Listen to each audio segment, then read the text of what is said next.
Hey, what's up guys, YST here and welcome back to another Raid Shadow Legends video. And today we're joined by the Hydra Master, the extraordinaire of Raid Shadow Legends and Nub Raids. How you going, bro?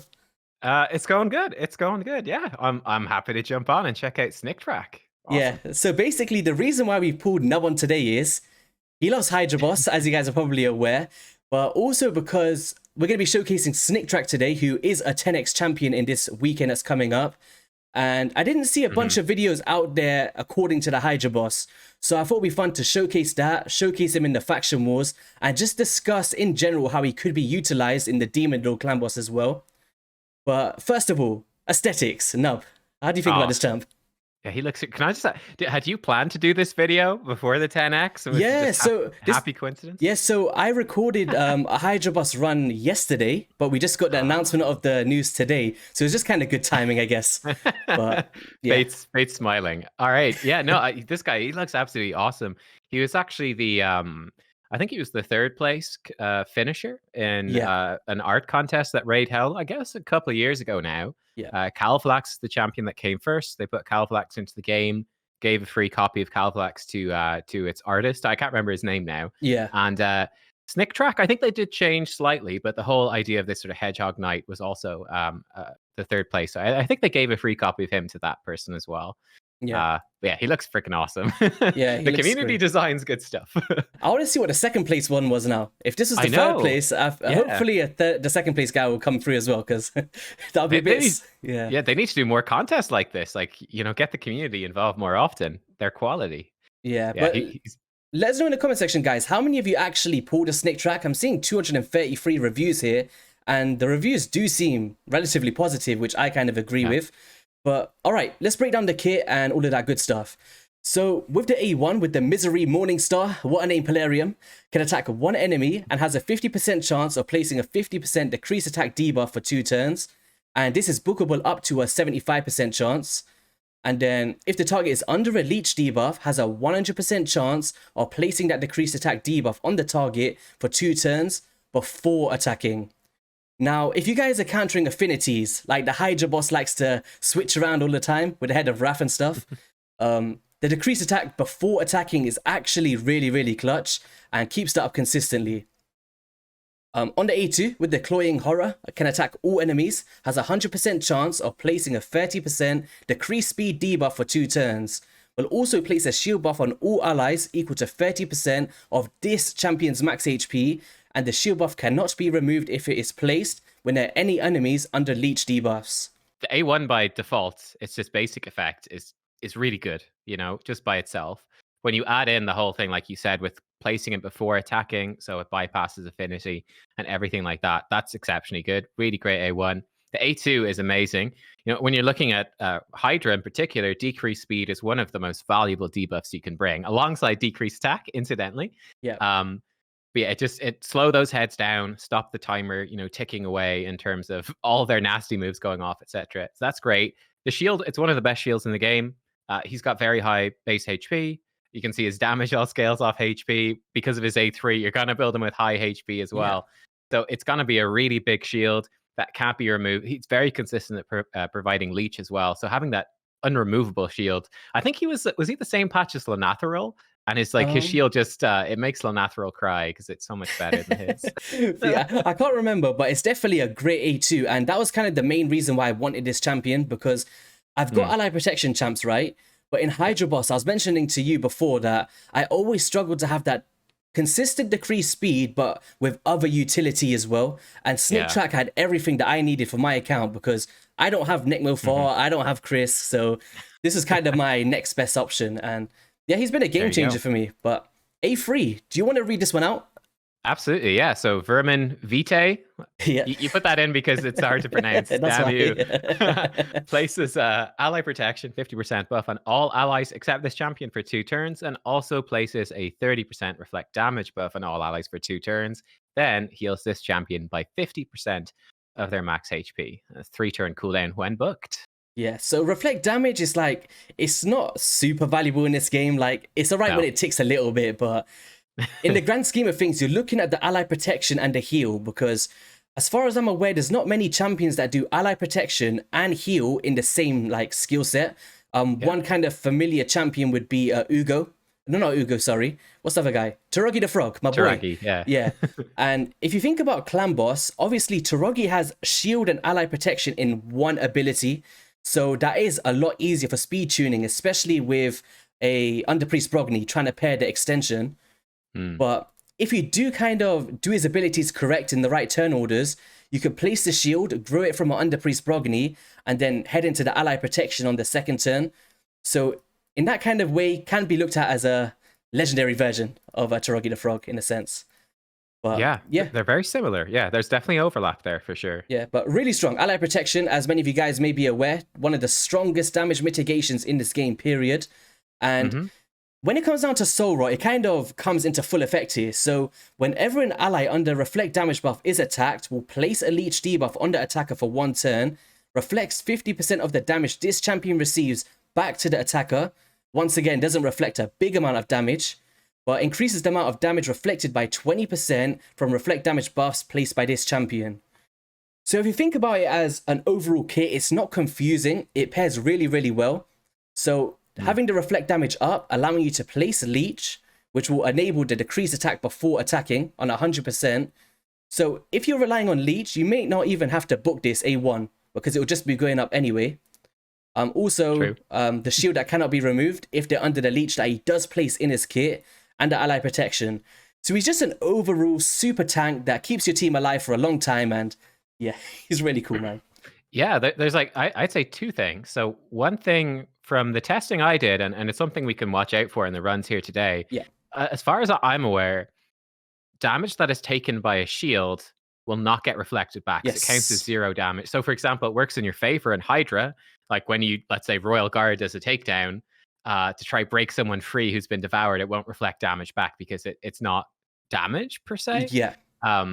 But it's an anti-synergy with Sniktraak because he has such a good shield. It actually stops the passive from reflecting any damage. So that's a really annoying thing. Like when I was testing it, the only time I could see the reflect damage in play was Faction Wars, a little bit, and because you're getting past that shield from a lot of damage taken, and Hydra Boss. But in Demon Lord, especially if you're pairing it with someone like an Underpriest, the value of those shields are so high.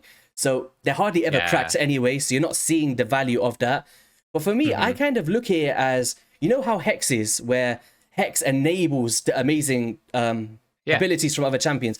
I look at the reflect damage as a way to reflect that leech to enable his kit to become better. And that's kind of how you guys should see this, in my personal opinion. Yeah. Who knows? Like they might buff it at some point and let it work for players. That could be kind of cool. Yeah. I would like to see that change. Just don't do it for Hydra. Like don't let it reflect off their shield. That's nasty. Yeah. But yeah.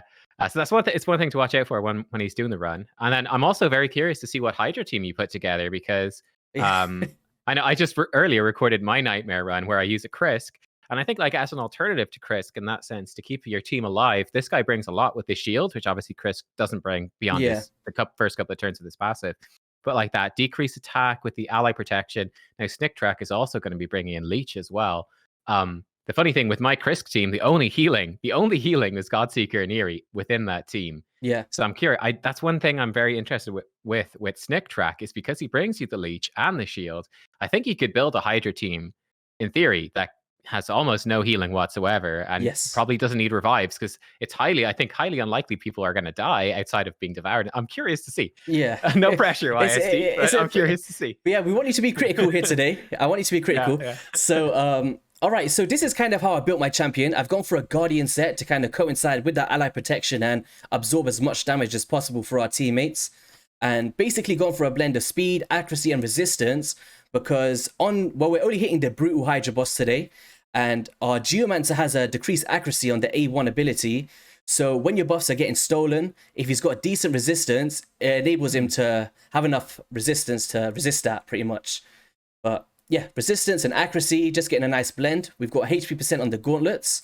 We've got accuracy on the chest plate because I wanted to kind of prep him for Nightmare in the future. We've got speed on the boots. And then we've got accuracy, which is only a 5-star piece. Defense with some accuracy and defensive HP percent. Overall stats. I'm in the way. Oh, don't worry. Just going to fly you over on the magic carpet. There we go. Hey. So, where is it? total stats we've gone for 77,000 HP. We've gone decent defense because I found that if you just go full HP like I do in Demon Lord, it doesn't kind of move over to the Hydra because you do need defense there as well. Yeah. So yeah, defense at 3.1k, 243 speed. I'm trying to push 250. Decent crit rate. We don't really need that, to be honest. Crit damage and high accuracy and resistance. So main focus for me is speed, these stats here, and the HP. So all right, how would you change this build from first glance? Would you change it in any way? At first glance, it looks really good. It looks really solid.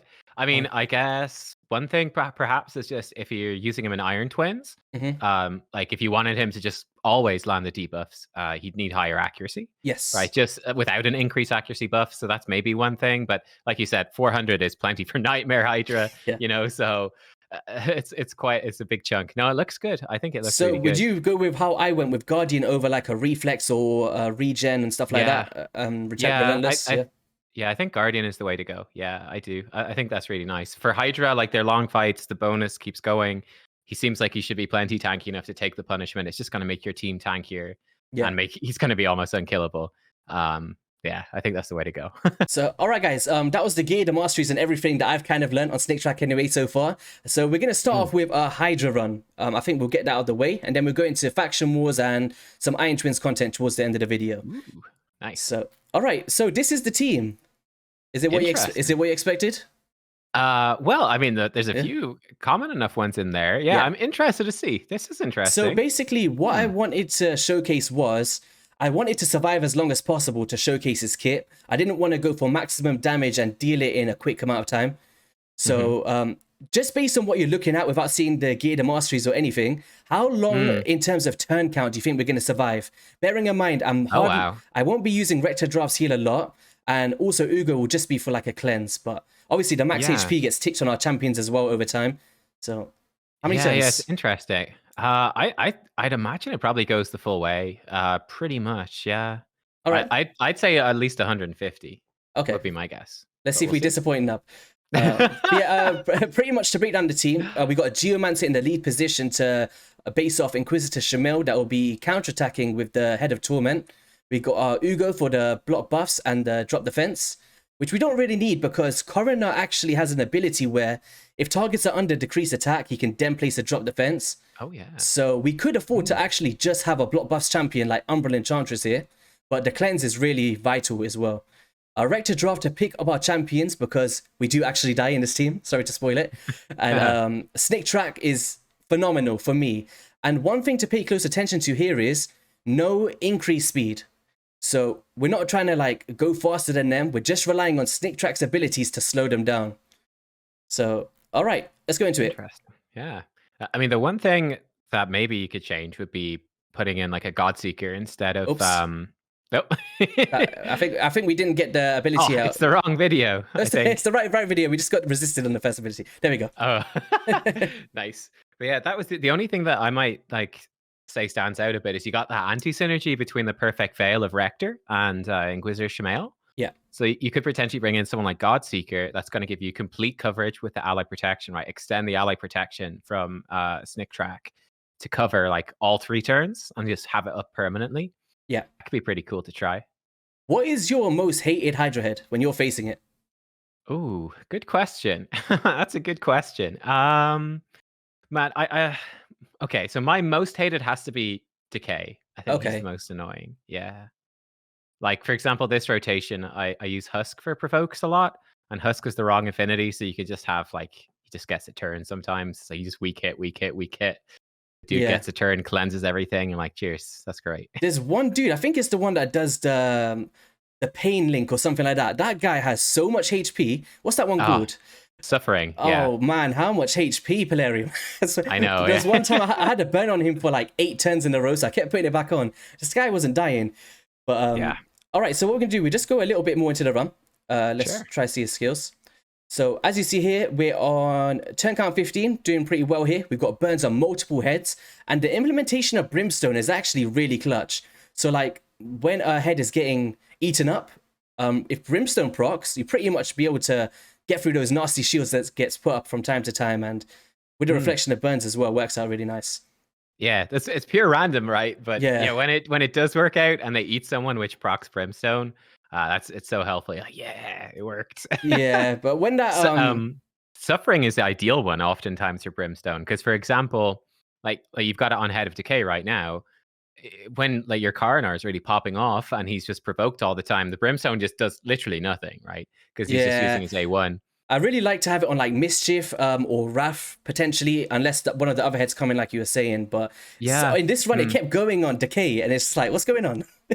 Suffering is the Yeah. best because Suffering he can come in and he'll do his like extra turn, which Yeah. procs it, and then he'll do his like his other A2 or whatever, which also procs it. So you can get like 2 in a row, like 2 brimstones in one turn. You're like, yeah, that was amazing.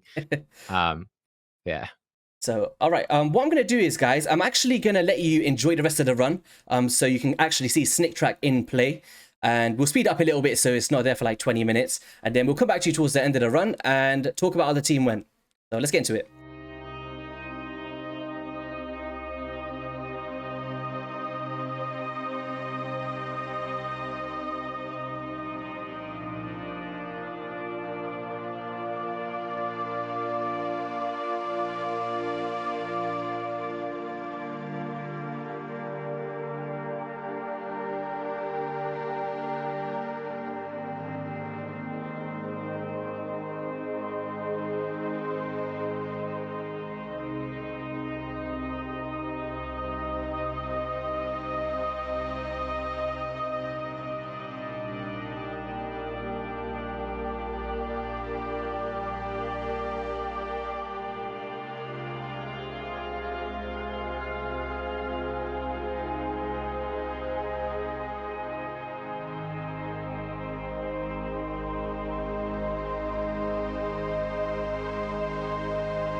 So we have just come back into it at turn count 147, and as you see here, Sniktraak is nowhere near dying, but some of our champions have kind of been eaten up, gobbled up, and killed.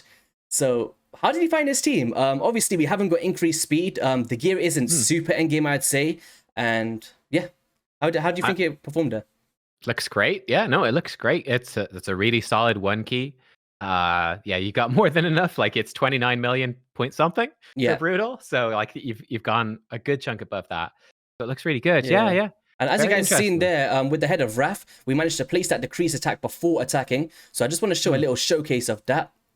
So here he's going to come through here. I seen it happen just now. I thought I'd showcase it. So he's coming through now. So there we go. So, oh, it wasn't that one. I think it might have just been one a little bit afterwards. Might be just before we got devoured. Yep. So just here, if you pay close attention here, decrease attack before attacking. So enabling him to go through no matter the affinity, even though that this one's a good affinity for him. It just got cleansed off straight away. Damn you, Decay. Damn you. But in terms of the damage here, we capped out at 35.88 million. Pretty decent for me. Of course, I can't really do Nightmare as of now. Maybe Nub can help me out one day. But yeah, 20 million. Let me just move myself out of the way. Oh, I have to move myself completely. 20 million on Geomancer to be expected. But look at the support of Sniktraak. 1.9 million heals and a lot of defensive stats trying to like make our team survive there. And he enabled us to stay alive for such a long time. As you've seen here, 156 turns against the Brutal. And yeah. I was almost right with my guess. It was Yeah. close. Close enough. I'll take it. Coroner, I actually thought he might be dealing a lot more damage over those times, dealing all of those reflections and stuff, but seems that he didn't. Yeah. One thing you could do, you could put Coronar in the spot in the team that Rector's in, so that when Geomancer gets devoured, then Coronar starts getting boosted by Shamail. That's what I like to do typically, is I put the 2 damage dealers at the front, and then I'll have the reviver after that in case one of them dies. I think what happened here is I haven't hit a Torment Head in so long. Yeah, you forget. I know, I forgot the positioning and stuff, so yeah. So that was the Hydra boss run. I'm going to break this down for now of those champions very briefly. So Coroner was at 230 speed, 60,000 HP, a 2.7k defense. Don't worry, you don't have to duck anymore. Crit rate and crit damage not really caring about, but we just want accuracy and resistance there. We've got him in a taunting set for that chance, for the 30% chance to place a provoke debuff, which is really, really solid. And I love my Coroner, as we've spoken about in our collab for favorite legendaries. No, he's great. Masteries for him, we've kind of gone the support tree and the offense tree, heading down to Warmaster, of course, to deal that damage. Next champion was Rector Draft. I just kind of threw any old gear. So look at this. It's nothing insane there. Nothing insane there, guys. 240 speed, a decent resistance, and just sustainability, really, to keep it topped up. Masteries, Warmaster, and defensive tree. Very similar to Coroner. Next champion was Inquisitor Shamail. I don't want him fast at all. I don't care about that. Toxic set just to kind of ramp up the debuffs on Head of Torment. So when we're placing drop defense, he's not the one that's mitigated. Overall stats, decent HP, decent defense, slow speed, and resistance. So Head of Mischief doesn't gobble us up. And Ugo. Pretty nice build, I guess. 244 speed, nice accuracy, and some resistance as well. Not the best in the world. And that was the champions for the Hydra run anyway. So what we're going to do now is bring up the Faction War team. And boom, there we go, guys. So when Palarium doesn't want the Faction Wars to be open, we just do it ourselves and record a week early. So I was going to record this video tomorrow, like I was saying to you earlier, but I managed to find a run. So this is a team that I traditionally like to use, so no budget teams out here today. But he enables me to deal a lot of damage here. So this one here was a victory, but that's not what we wanted in terms of time. So I went for it again. And we did really well on the second one. That's the one we're going to showcase. So all of the big fellas out. And I actually think Palarium are doing a good job in bringing in a good Skinwalker champions. I know there was a big period of time where it was like the hardest one to complete, right? Yeah, it's definitely up there. It's definitely up there.